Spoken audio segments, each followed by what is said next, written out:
going to read a part from this book. This is a book that's written in letters mostly, and a lot of them are to people who aren't around anymore. They're written by Sophie Brown, who has moved to a farm and is feeling really lonely, and she's feeling like she could use some help because there is a chicken that showed up at her farm, and this chicken is not that usual. Pretty unusual. Dear people who sell special chickens, look, maybe Mom was right about not writing while I was angry. I'm really sorry I said that stuff. Probably you've been busy too. But now I really need you to write back, even if you don't send me a catalog. Because a chicken showed up yesterday, and I think it must be one of yours, because it is really definitely not an ordinary chicken. I'm pretty sure my parents are gonna freak out, and I really need to figure out what to do. What are you supposed to do with a found chicken? Is it like a found dog? Do chickens go to the pound? But it's got to be yours. It's really unusual for sure. Can you please come get it quickly? Sincerely, Sophie. P.S. Don't worry. I'm going to the library now, and I'm sure they'll have a book on how to take care of chickens. And I'm not stupid. I won't tell them mine is special. P.P.S. It's small and white and looks mad, and it's pretty loud, which is another problem.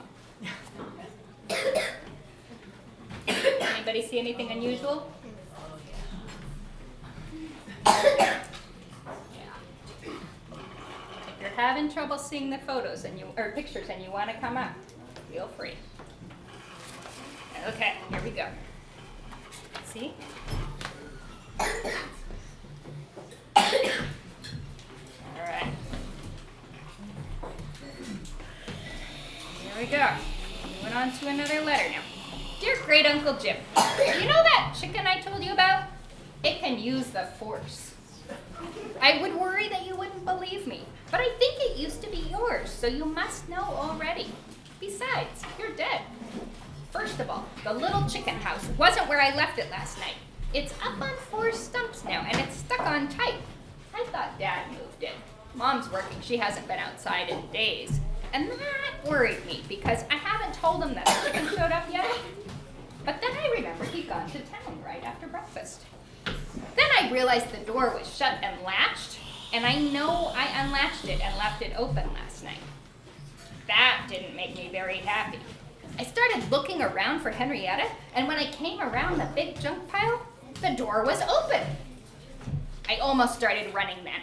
Only dumb kids in movies wait around for evil strangers to pick them off. But what about Henrietta? That's what I'm calling her. I hope that's okay. I couldn't leave her behind if there was stranger danger around. There was a noise from inside the little house, kind of a thump, and I froze. Henrietta stuck her head out the door and hopped down on the ground, barking and cackling and having a huge old chicken conversation. I tried to shush her as quietly as I could and kept my eyes wide open so I could try and grab her if anything moved at all. She walked over to the jam jar and she glared at me and barked some more. And then I guess she got tired of asking nicely. She got real quiet, so I'd stare at her. And then she glared at the jam jar, which I suddenly realized had tipped over so there was no more water for her to drink, and, well, I'm just gonna say it. The jam jar floated up off the ground, sailed over, and landed at my feet. As soon as it landed, she squawked and went back to pecking at the dandelions in the blackberry bushes. I don't know what I was thinking, but when Henrietta looked up and glared at me, I grabbed a jam jar and ran for the hose. After I filled it up, I stared at it for a while in case it was a magic jam jar. But I couldn't make it move at all. I guess I might as well tell you, I was kind of afraid to go back. I've read a lot of books about kids who find magic stuff. A lot of scary things happen to them. And I don't even know how to take care of regular chickens yet, let alone chickens with superpowers. I might have freaked out for a little bit, and I wrote to that company you probably got her from. I told them to come get her. But I couldn't leave her out there without any water or anything. Gregory the mailman's fast, but the mail is still slow. I got another apple, and I picked up the jam jar again. I put my gloves on first this time, just in case. And I took them back by the little house. Henrietta wasn't hurting anything. She wasn't even floating anything. She was just scratching in the dirt with her big old scaly dinosaur feet and pouncing on bugs. I gave her the apple and the water, and she had a drink. Chickens look really funny when they drink, like people gargling. I know I'm not a hero. I just moved to a farm and I wanted to have chickens. But you know what? There are books about kids like me too. Sometimes they're boring, but sometimes they're not. And sometimes they're sad at the end, especially the ones with animals, but not always. I'm going to write back to that company and tell them never mind, I'll keep her. Then I'll tell Mom and Dad, only not about the superpowers. I have to go now. I think I see Gregory coming up the street. Love, Sophie. P.S. I wish you could tell me if you have any tips. I'm pretty sure the library won't have any books on what to do next. Send to Sophie at Jim's farm. Sophie, sounds like one of Jim's that he got from me. Tell me what happened. Don't let anyone take her or give her to anyone. And don't tell anyone, no matter what. Sorry, typewriter is broken. Agnes. P.S. Be very careful. Dear Agnes, sorry to hear about your typewriter. It's fine with me if you want to write by hand. Maybe you should print, though, so I can read it. My grandmother's cursive was terrible. No one could read it, and so we can't make any of her recipes now. She's dead. So here's what happened. A little white chicken came out of the blackberry bushes out behind the barn on Great Uncle Jim's farm the other day. She made a jam jar and maybe a little chicken house float. And she can open and shut and even latch the door by herself. She hasn't done anything else yet. Is she going to? If she was Great Uncle Jim's, I think I should keep her. I'm very responsible.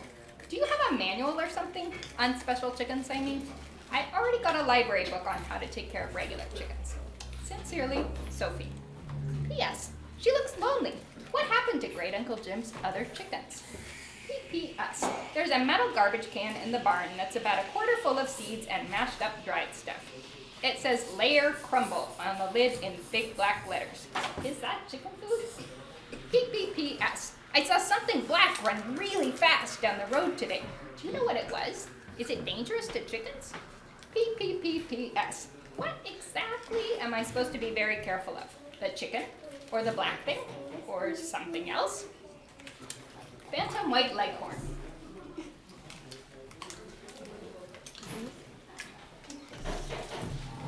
Diminutive height, white plumage, yellow featherless legs and feet. Small single red comb, white earlobes. Small white eggs, frequent layer. Easily able to stand up to standard-sized chickens in a mixed flock. It is not uncommon for this breed of phantom to be the top of the pecking order among milder-mannered breeds. Dear Agnes, someone tried to steal Henrietta, a white lady about my parents' age. Dad said her name was Sue. She didn't get her, though. Sincerely, Sophie. P.S. Is she going to try again? How am I supposed to protect Henrietta while I go to the library or the grocery store?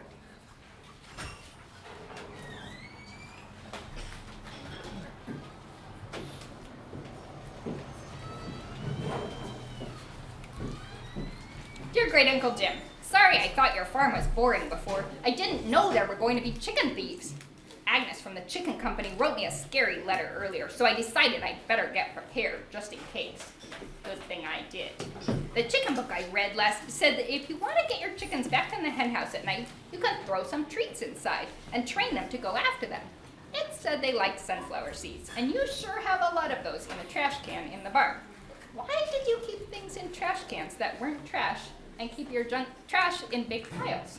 Someone could get confused. So I put some seeds in a jar, one of those blue ones with an old metal lid, and I put the lid on tight so no squirrels would eat them. I put the jar back by the hen house. Henrietta looked at it, but she didn't float it or anything.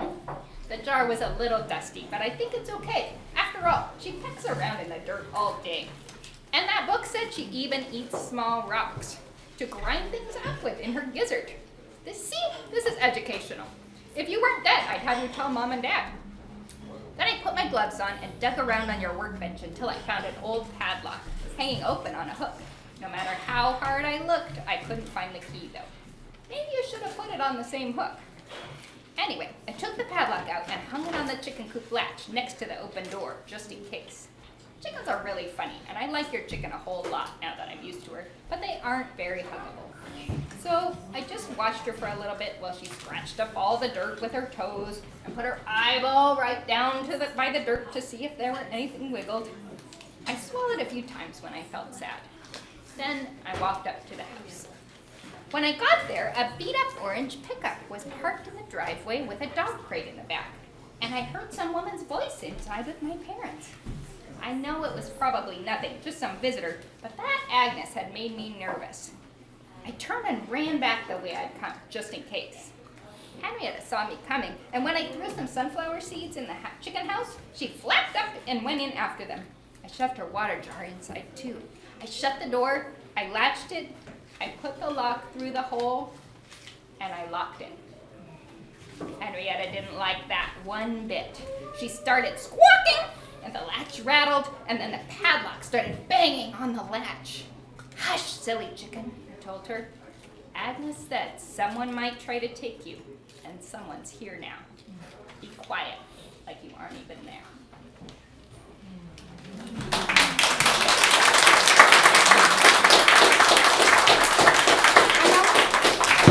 Hi. Hi, everybody. So it's good that you're all close because it's a little different doing a reading from one of my books because, of course, it is a book of comics. And with comics, you really have to be able to see the pictures, don't you? So let's start at the very beginning. I want to read the story of Phoebe and her friend Marigold Heavenly Nostrils, the magical unicorn, from the very beginning, from when they first meet. First time that these two best friends meet each other. Phoebe picks up a rock off the ground and she skips it across a pond, which is something I like to do. I can skip a rock like 12, 15 times now. I'm really good at it. And I like to do it when I'm trying to think, when I'm trying to come up with ideas for comics. And that's how I got the idea for Phoebe to be doing it. So Phoebe picks up a rock and she skips it, and she bonks someone in the face with it. Ow! And Phoebe looks across the pond and she sees a unicorn and she says, "Whoa, you're a unicorn, right?" "Mm-hmm. And you clearly are a genius." "I know, right? 4 skips." She says, "I'm sorry about the rock." "Do not be. I was trapped by my own reflection. I am so beautiful that when I see myself, I cannot look away, sometimes for days. I owe you a debt, less attractive creature." "You're welcome." "What?" "For rescuing me, I shall grant you 1 wish. You may wish for anything. I wish for infinity more wishes." "You cannot do that." "Infinity dollars? World peace is not even in your top 2? I'm a 4th grader." "I wish for superpowers." "See here, child. Phoebe, you must keep your wish more realistic. Is this like that dream where the giant talking McNugget yells at me about nutrition?" "Okay, I have a wish I think you can actually grant. I wish for you to become my best friend." And the unicorn stares at her for a moment. "Or maybe, some gold?" "Hey, let's braid your mane." And then on the next page, sure enough, she's getting her mane braided. But she's still making excuses. "I am too busy to become your best friend." "Busy with what?" She has to stop and think. I sort of expected a unicorn to have, like, magic excuse-making powers. "Wait, I have one. Tail yoga." But, of course, she's stuck. She has to grant Phoebe's wish.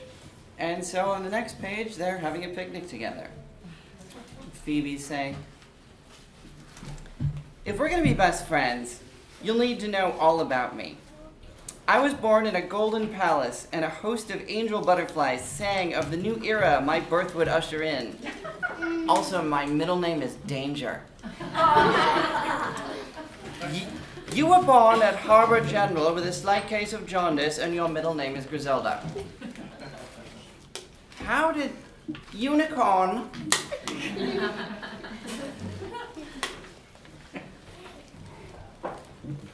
And they're walking through the woods, getting to know each other.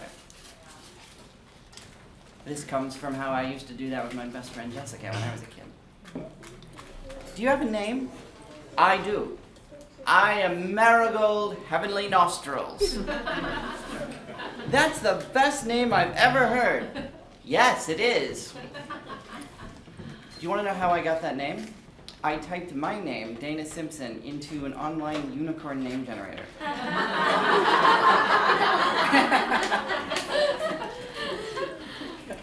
If I am to be your best friend, what exactly is that to mean? It means I'm officially the most awesome girl in the world. Officially. I've appointed myself Federal Awesomeness Inspector. See, she made herself a card.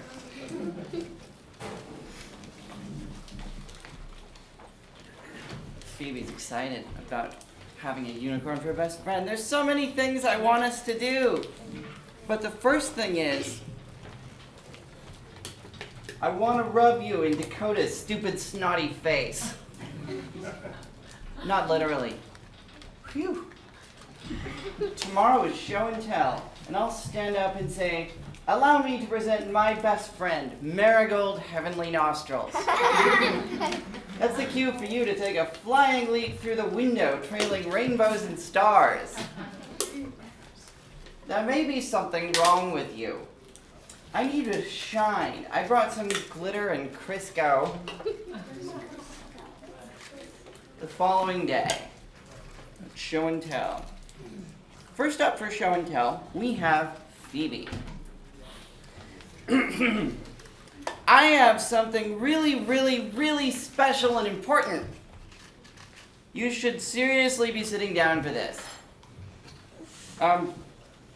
Good, carry on. It's school, everyone is sitting down. Fellow children, I give you my best friend and unicorn, Marigold Heavenly Nostrils. And she gestures to the window and nothing happens. No one is there. The kid in the audience is not impressed. Freak. Bask in her astonishing power of invisibility. But Marigold is not there. Marigold has failed to appear. And the kids are laughing at Phoebe, and she runs out of the room crying. Stupid unicorn, embarrassing me in front of everybody. I'm a unicorn. I'm a big fancy stupid head. I'm gonna ruin Phoebe's life for no reason because I suck. They should call them stupid corns. Or poonicorns. Poo. She finds Marigold standing outside, staring at a reflection in a puddle. This is something that happens to unicorns. They see their reflection, and they are the most beautiful and magical creatures in the world, and they know it. And so she's stuck once again, looking at a reflection, and Phoebe runs out. There you are! You were supposed to leap into the classroom so everyone could see me and be jealous of me. And Marigold still doesn't look up. Seriously? My beauty has transfigured this puddle into a thing of magnificence. And Phoebe steps in the puddle with a splash. There, I rescued you from your stupid reflection again. What? Where am I? Oh, hello. You missed your cue. You are angry. How did you know?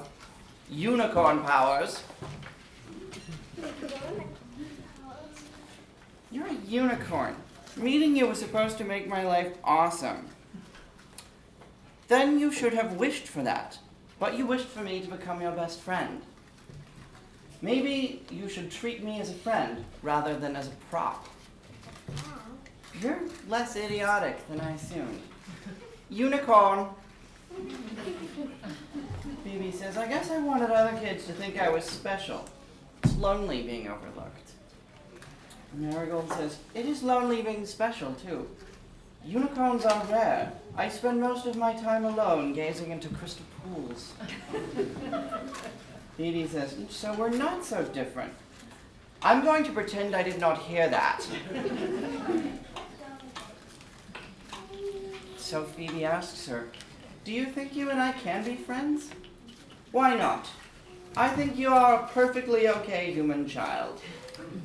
That's the nicest thing you've said to me since a presumptuous, bossy, snot-faced sort of okay.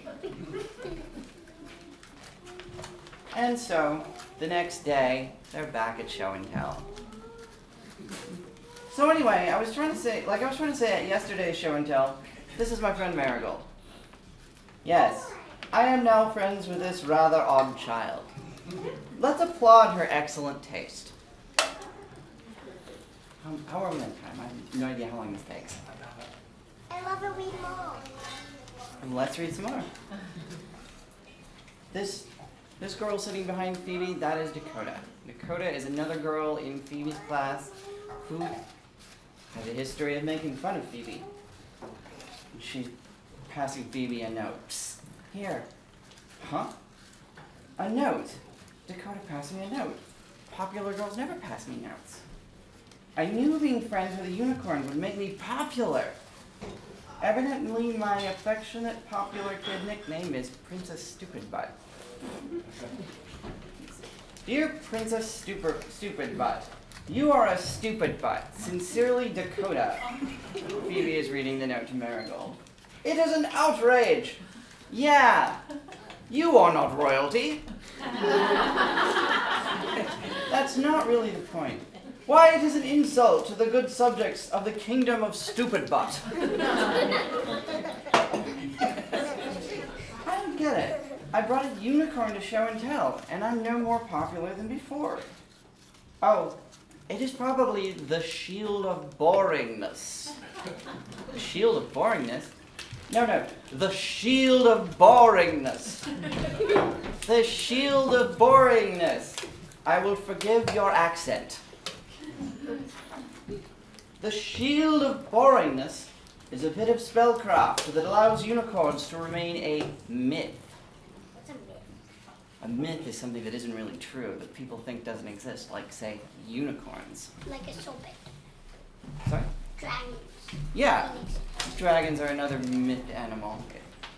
They're fun, but they're not real. Same thing with unicorns, although Marigold would be very mad at me for saying that. Those humans who have seen us don't find it important enough to mention. It allows us to go about our unicorn business undisturbed. I'm not disturbing, less so than most hairless pink things. I know if I were a unicorn, I'd take full advantage of it. No shield of boringness, I'd make everyone bask in my awesomeness. Also, I'd use my horn to roast marshmallows and make shish kebabs and poke people. There may be a reason you are not a unicorn. I poke people now, but it's less fun.